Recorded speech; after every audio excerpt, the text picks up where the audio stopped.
सूर्यकोटिसमप्रभ निर्विघ्नं कुरु मे देव सर्वकार्येषु सर्वदा। गुरुर्ब्रह्मा गुरुर्विष्णु गुरुर्देवो महेश्वरा गुरुसाक्षात् परब्रह्म तस्मै श्री गुरवे नमः।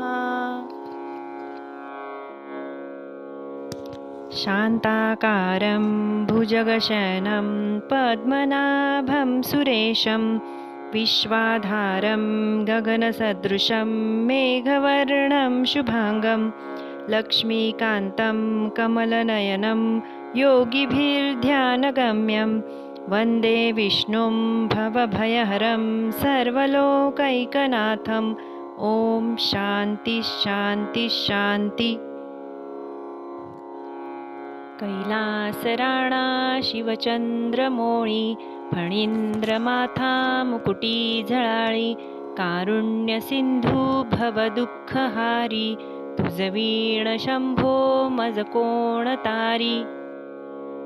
सर्वमंगलमांगल्ये शिवे सर्वार्थसाधिके शरण्ये त्र्यंबके गौरी नारायणि नमोस्तुते।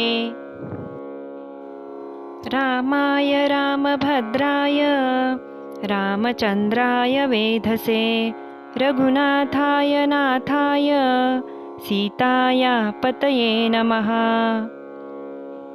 मनोजवं मारुततुल्यवेगं जितेन्द्रियं बुद्धिमतां वरिष्ठं वातात्मजं वानरयूथमुख्यं श्रीरामदूतं शरणं प्रपद्ये। कृष्णाय वासुदेवाय हरये परमात्मने प्रणतः क्लेशनाशाय गोविन्दाय नमो नमः। वसुदेवसुतं देवं कंसचाणूरमर्दनं देवकी परमानन्दं कृष्णं वन्दे जगद्गुरुम्।